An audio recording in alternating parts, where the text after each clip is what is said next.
Good morning. It's what is it? It's Thursday, the 1st of April, and this is not, I hasten to add, this is not an April Fool. This is the business briefing with Demolition News and Diggers and Dozers, brought to you in conjunction with the Builders Conference, those fine market intelligence people. If you're tuning in for the first time today, good morning. If you were here for the show earlier, my apologies. It was utter nonsense. But I'm pleased that the remainder of this show will not be utter nonsense. I'm about to be joined, in fact, let's get him on the stream, by Builders Conference CEO Neil Edwards, who once again has outdressed me and looking very smart indeed. Neil, I alluded to the fact that you were likely to be feeling very chipper and upbeat today based on the figures on the BC Live League table. So, as I always say, what are the scores on the doors? Well, I'm a little bit nervous, really, because obviously the date is a bit of a sham sometime of the information that's given over. But this is not anything like an April Fool. Yes, the contracts that have been researched by the Builders Conference team is contract awards. It's over £9 billion this month, which is fantastic. Or last month, should I say, March. 9 billion. Yes, that's the word. And just to underline that, when you and I spoke middle of the month, or the 23rd of March, actually, to be precise, because that was exactly a year since the UK went into lockdown. And in that time, the construction industry had sat on its hands, twiddled its thumbs, not done a great deal, and had delivered £83 billion worth of work. And not content with that, it's now racked up with another 9 billion. What? I don't even know what to ask. What is going on? I don't know. I wish I did, because there is still some negativity out there that some people are saying that, I don't know about the full order books going forward, etc. But everything points to an industry that is working extremely well and is extremely busy. And if you also look at the pipeline of work that is possibly coming up, we've got the Lower Thames crossing spoken about today and in the press, and other bits of HS2 and HS2A or whatever it is, the other links. I only see positivity, so I think it's fantastic news. But yes, it is considerably skewed by the housing market, but we hear on the news and in the press as well that is starting to increase, especially out of town as well. So we're looking at spreading the workload across the UK. The strange thing for me is that I speak to nowhere near as many as you do, but I speak to people in the industry, and there was this belief that once the furlough scheme came to an end, we would actually see the true nature of what the market looked like. But by the time the furlough scheme comes to an end, the industry will be knee deep in work, because the sort of work we're winning now will be landing in people's desks or on site at the very time the furlough scheme comes to an end. So I just can't see that having any validity at all. No, I think you're right. I think we've spoken about it previously, that some of the unfortunate jobs that have been lost through this pandemic, there has to be a retrain going on of those people, especially in I think it will be mainly in the high street areas and retail areas, and retrain those people. If you look around, there are more.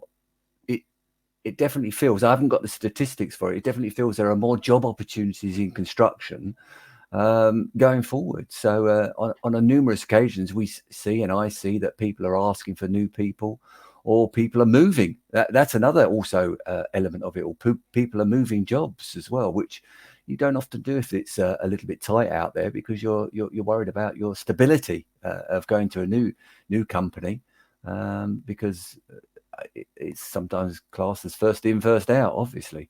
But yeah, no, it's fantastic. Yeah, and as I say, the rolling year is still at around about £83 billion, and the first quarter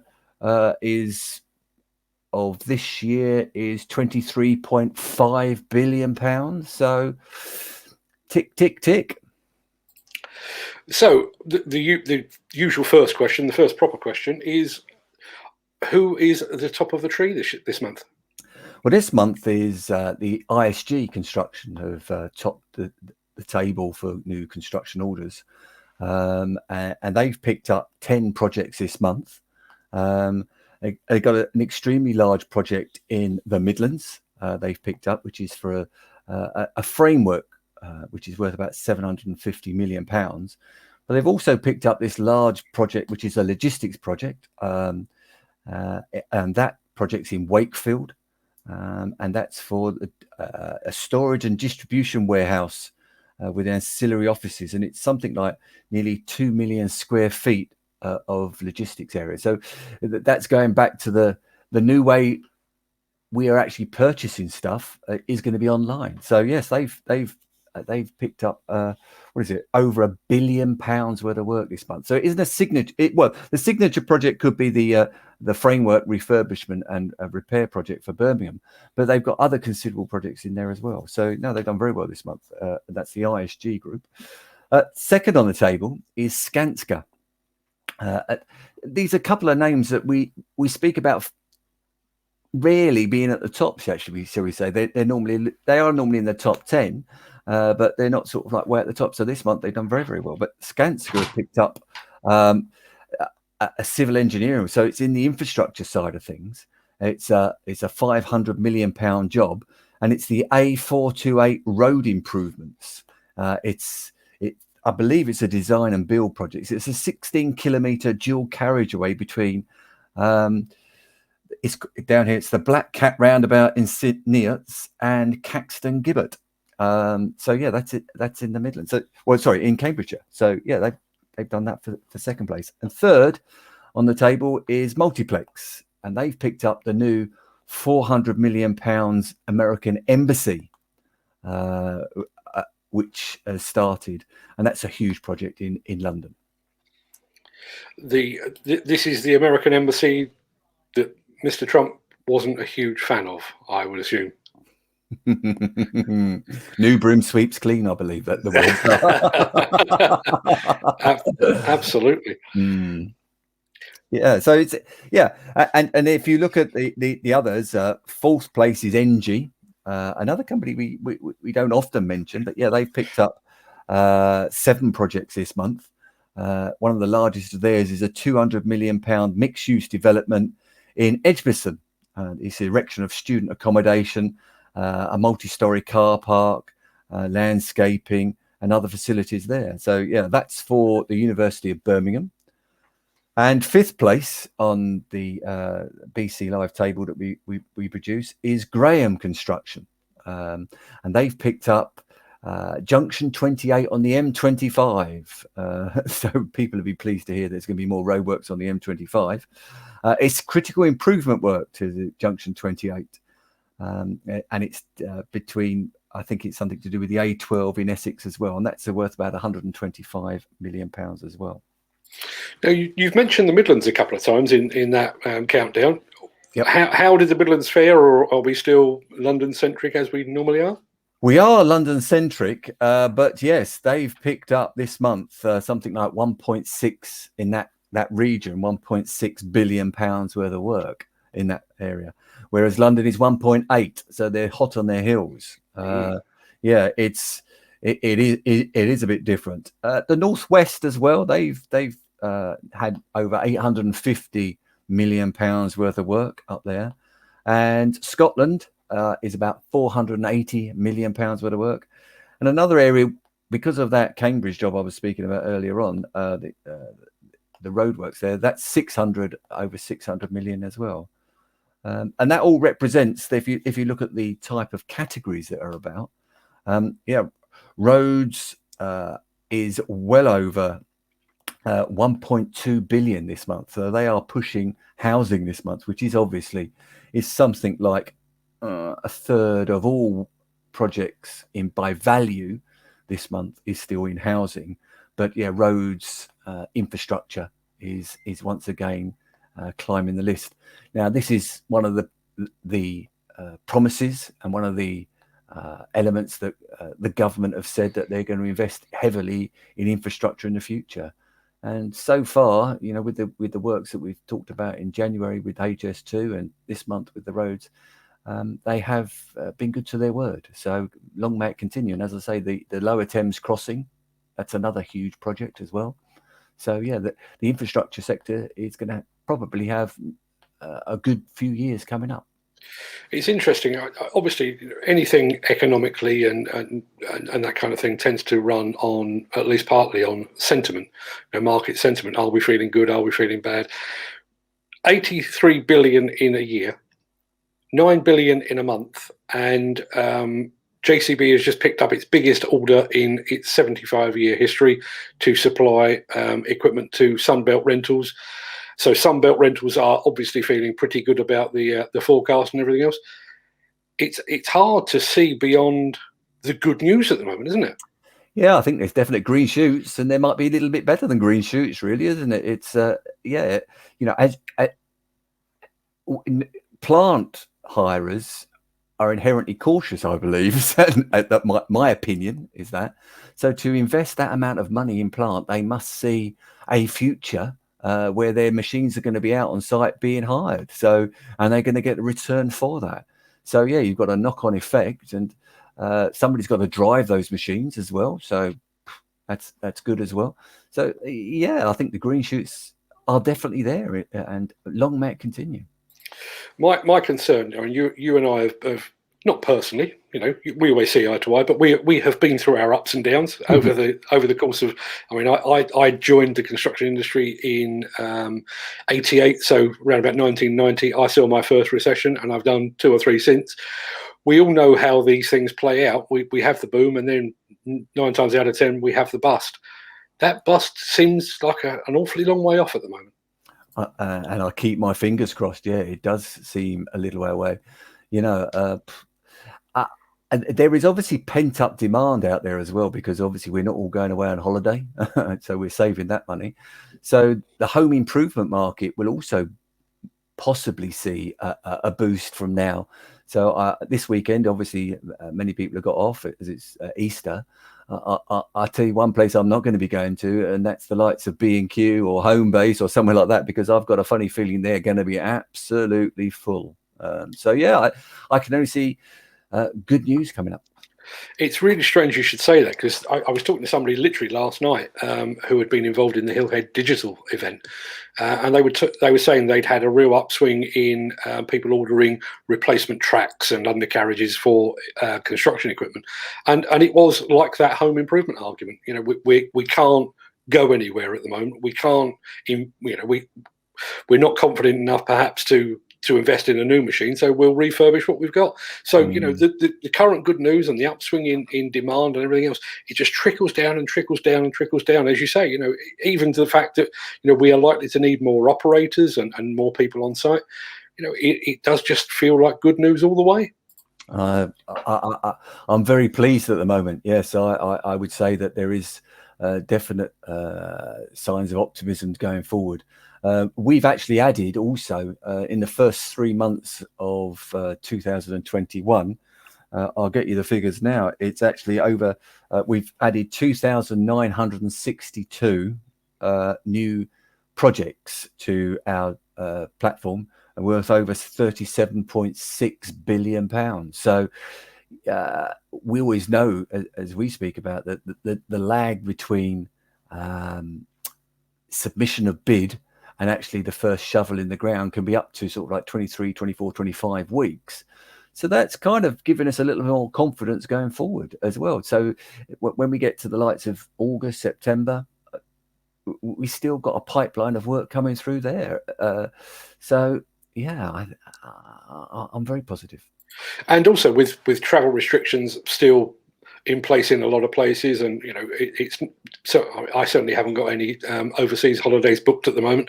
You'd have to think that August and September, which are traditionally quieter months, we might just soldier on through like we did last year. Yeah, it's going to be interesting, going to be very interesting. What you may see is that for the next few years, I know the hotel and that sector has had a massive downturn, but what may happen is because the staycation might grow and grow and grow to a place where also those properties need to be redeveloped, because the expectation of the user is quite high nowadays, and therefore some of our coastal resorts do need a little bit of a tender loving care. So there may be some significant investments going in that sector latter part if they see growth in 2022, because I still think, if I was to make an opinion, and this is my opinion, people will. I was listening to the chief executive of Gatwick Airport, and he still stands by the fact that it probably is going to be a third. A third are not going to retravel for a long time. A third will go short haul, but only book last minute. And a third will think, I need to go on holiday. So, that's a significant change. And he believes that they're not going to get back to anywhere near 2019 levels until 2025, 2026. So there's obviously some alterations and refurbishment sector down on the coast now, or in holiday villas and locations. Absolutely right. Now, when you and I spoke on the 23rd of March, we were talking about the fact that we are, to a large degree, we've been forced into a digital age. It was already coming, but I think COVID has forced us all to embrace it a lot more quickly. And thankfully for you guys, I mean, you'd embraced that long before COVID was even mentioned, with the investment in the BC Live League table and the Sereno system. But you're still seeing an upswing in that, and I guess. I think people are always desperate for information when times are bad, but when times are good, you've got to be so on your toes, haven't you? And I guess that's driving demand for BC Live information, is it? Yeah, Builders Conference have definitely seen an upturn in the last few weeks to get, and it's the real-time information. It's the information that you can log on and literally, as soon as we find information, it's put on the system. There is a down point because of that, because obviously we've got to make sure our researchers put it on correctly, and that's part of what we do. It's validated before it gets there. So there isn't any time lag. It's there, it's real, and you can actually highlight, or you can see yourself what's going on. And as I said, I think, we're roughly adding something like 50 or 60 projects a day, but they're not in one tranche. They're literally trickled onto the system as soon as we find them and validate them. And therefore, the graphs will change. And the BC Live table, as you know, changes through the day. It's that live. And we're now more attuned to it, and we believe our system, and I would say this obviously, but we believe our system is one of the best in the UK, if not the best in the UK. I wonder why people are looking at it at the moment. I wonder if it's a case of, are they looking for the next opportunity, or are they actually looking at it for reassurance? I'm feeling positive. We've got all these orders. Am I weird? Am I strange? or is the rest? And I'm sure people are looking at it like much as I did. 9 billion. Is it an April Fool joke? But it isn't. No. Well, we've got no social interaction either at the moment, so we can't go and meet people in certain exhibitions face to face and say, how are you doing? Because that's how we used to work, isn't it? Is we'd walk around the likes of Hillhead or any expo across the UK, or even if we're just going generally out to I don't know, cocktail parties at architects' places or clients or openings of certain things. And we used to stand next to our competitors and have a chat and everything else and say, how are you doing? How are you doing? But that's gone. So you've got to find that information real. There was obviously, when you did go and see your competitors, there was a little bit of a poker hand sometimes being played. But our information, there is no poker hand. And the biggest thing that we're not, that needs to be said, we're not commercially driven, so there are no outside influences making us do anything. We only put the facts. We don't get advertising. We don't, so we're not attuned to that. We're not under any publisher. We're not attuned. So therefore, the information is real. It's real time and live. It's interesting you should say that, and I haven't checked, but I think I know the answer. I had a press release come through from Balfour Beatty about some work they were the preferred bidder on in Egham in Surrey. My guess is that hasn't put them on the table quite yet. the big word you said there was preferred bidder.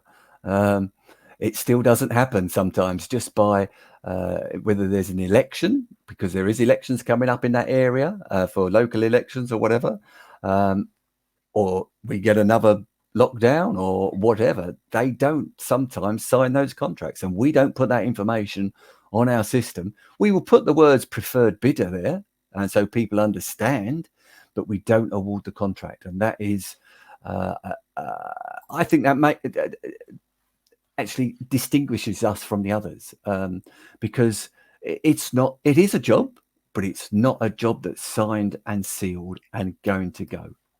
I think that highlights the point that you made about the fact that you're not in the publishing business. Speaking as a journalist, we want to be first with the news. So, the fact that Balfour Beatty is a preferred bidder on a project is a big deal.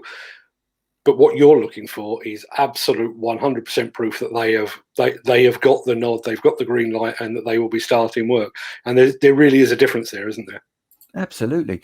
We wouldn't want those type of statistics regarding COVID. Oh, we think we're going to get this, or we believe there is another 3,000 more cases. No, you want the real facts. We are looking for the facts, because you can't deal with things unless you've got the facts. You can start to plan on a preferred bidder side, and you can start to do things, but there is always a risk. And yes, something may happen in the future, and we will not put that on the system as a contract award until we get confirmation from Balfour's it's a contract award, and that's the end of it.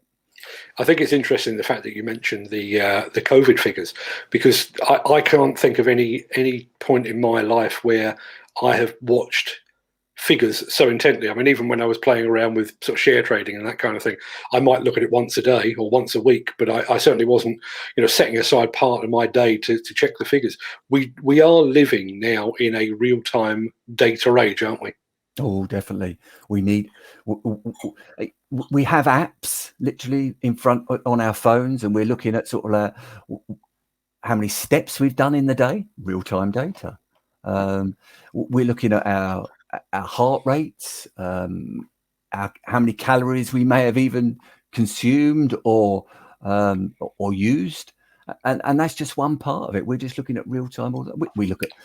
I've got it on mine because I'm a bit of a sad person. I think I look at the flight application in the sky, so I can see where flights are. I can see where they're moving. I can look up and say, "Oh, that flight's going." If there is one, there hasn't been many lately. But we're wanting that data now, and it's the same with the football. You and I, as soon as a goal goes in, it changes the league table, doesn't it? 3 minutes before the end, the under-21s last night were going to the tournament. And so that's fine, but at the end they didn't. So you want real time. You can't make it. You've got to have it real time. That real time thing is something that you and I have discussed also in relation to the Office of National Statistics as well in the past. Because not only is there a disparity in the information that they represent, but it's so. Out of date is the wrong word. It is a snapshot in time, but by the time they've analysed it and processed it and then published it, the world has moved on. I didn't check, and maybe I should go back and have a look at this. But if they'd have published figures and that sort of thing in the beginning of March last year, they would have been rendered utterly meaningless come the 23rd. Yeah, absolutely. The Office of National Statistics on the construction side of things. Often also you'll see a realignment of the figures because there seems to be a lack of understanding that what the figures can and can't be. We're very fortunate here at the Builders Conference that we've got people that can look at things and say that's got to be wrong. It's just not a figure being put in. The people that our researchers will say, okay, if you're going to be building 100 homes, it can't be for £1 million because that's just wrong. So they'll go and research that as well. But if you're just data collecting, that moves just into, okay, 100 homes, £1 million. Well, that's completely wrong, So, yeah, you've got it's a difficult one. Yeah, we're very proud of how we do it at the Builders Conference, and and I'm very proud of the team that we have, because they're recognised by the industry, and a lot of people speak to them one-to-one, because it's not only that they want to give us the information, but they also like speaking to the friendly staff as well.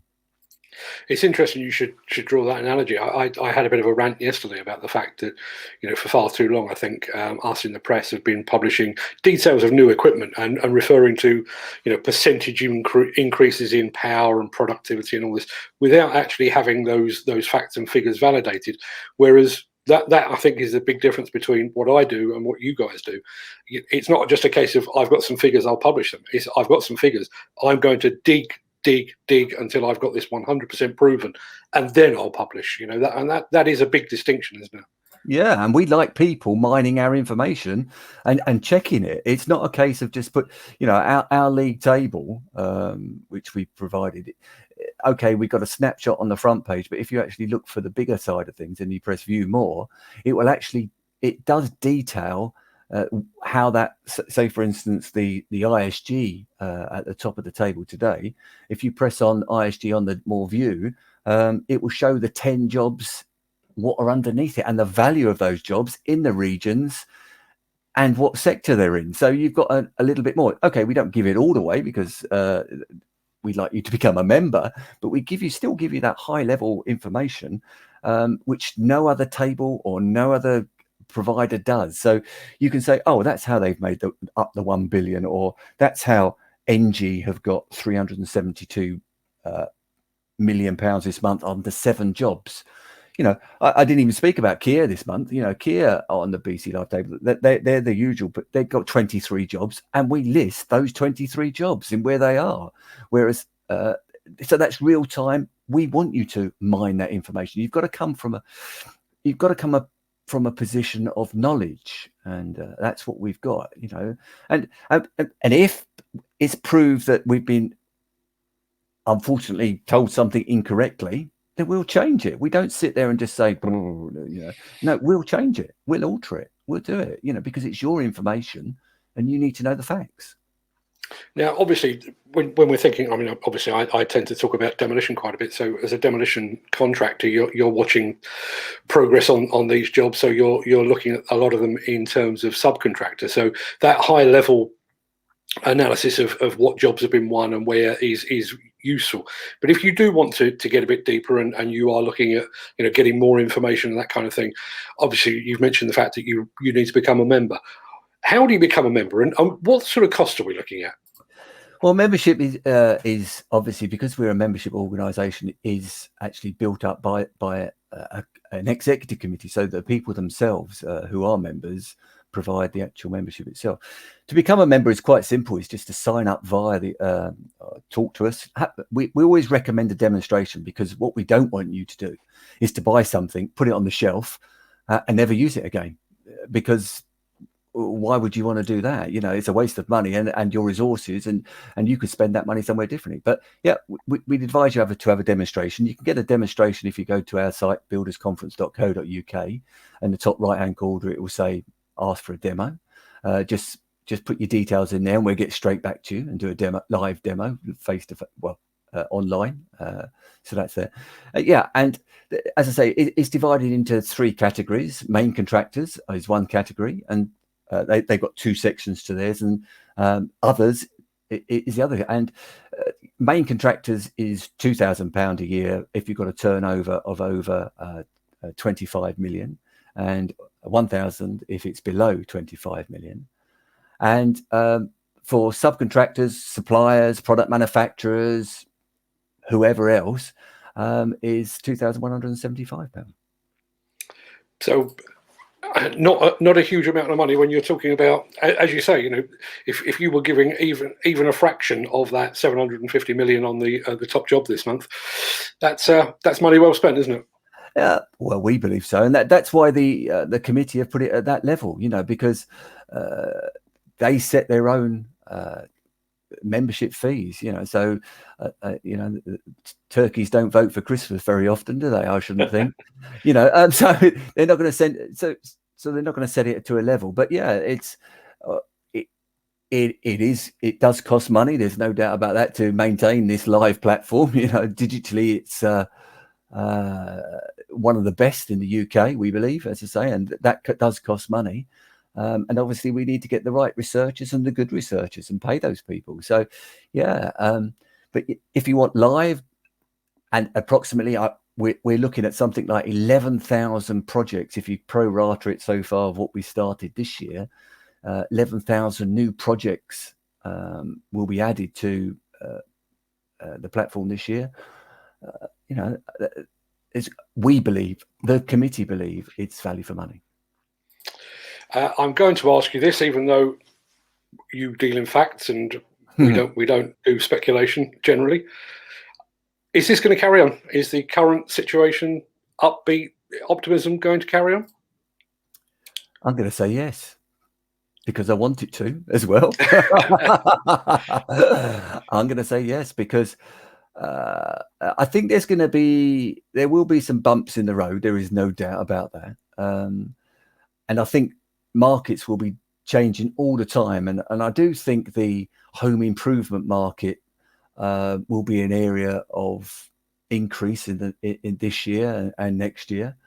And I don't see initially, obviously, the high street doing anything much this year. And in point of fact, but there's an opportunity there that those, and I know John Lewis are looking at this as we speak.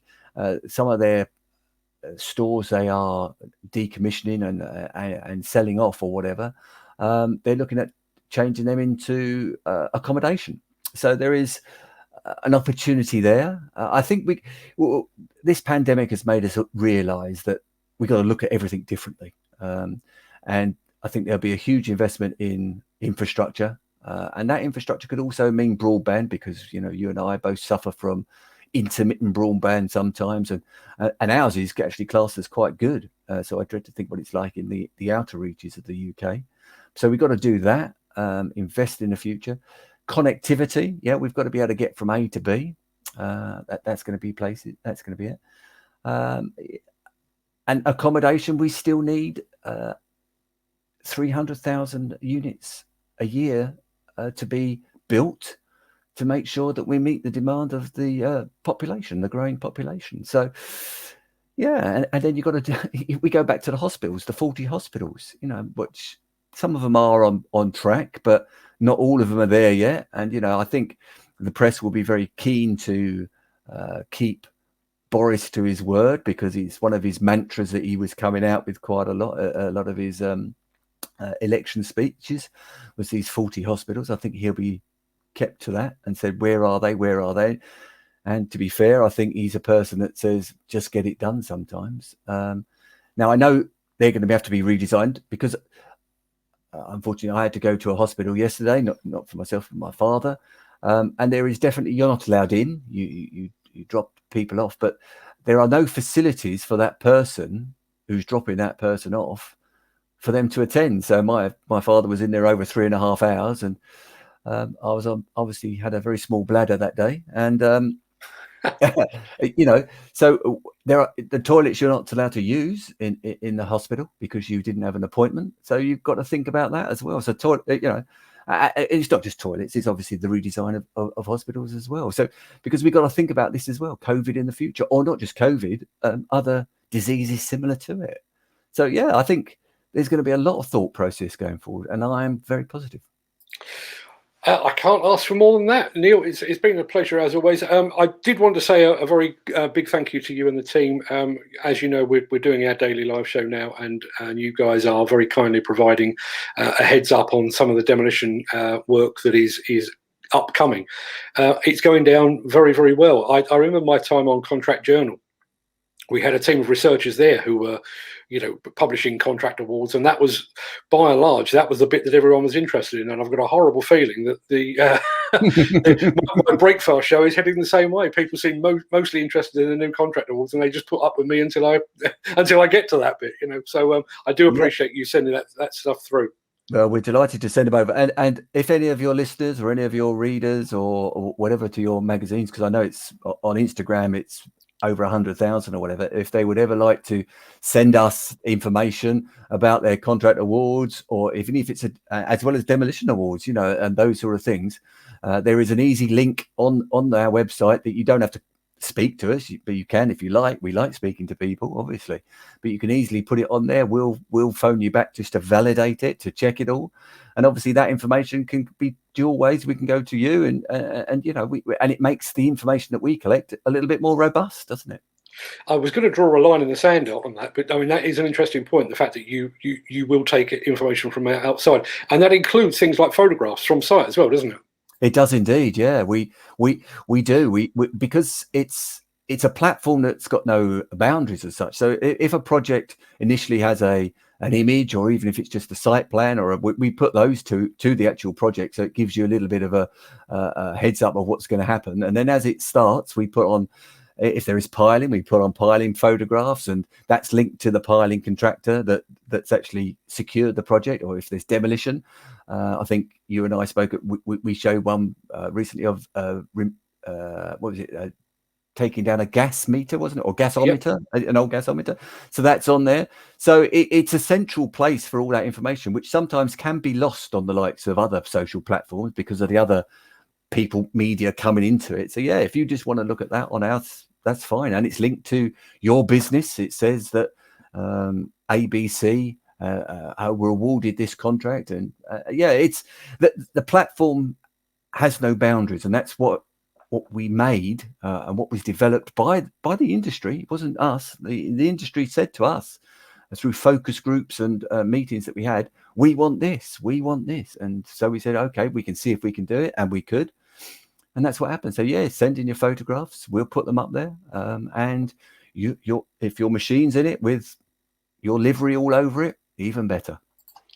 I know a few demolition people that would appreciate that enormously. Neil, it's been an absolute pleasure. I know you said that you people like talking to other people. I don't generally, but I do enjoy talking to you, particularly when it's such upbeat news. So thanks a lot for your time today. Okay. And I will speak to you again this time next month, when hopefully the news will be every bit as good. But I'm taking no chances. I shall type for the rest of the month with my fingers crossed. Well, we have got Easter shut down, so let's see what happens.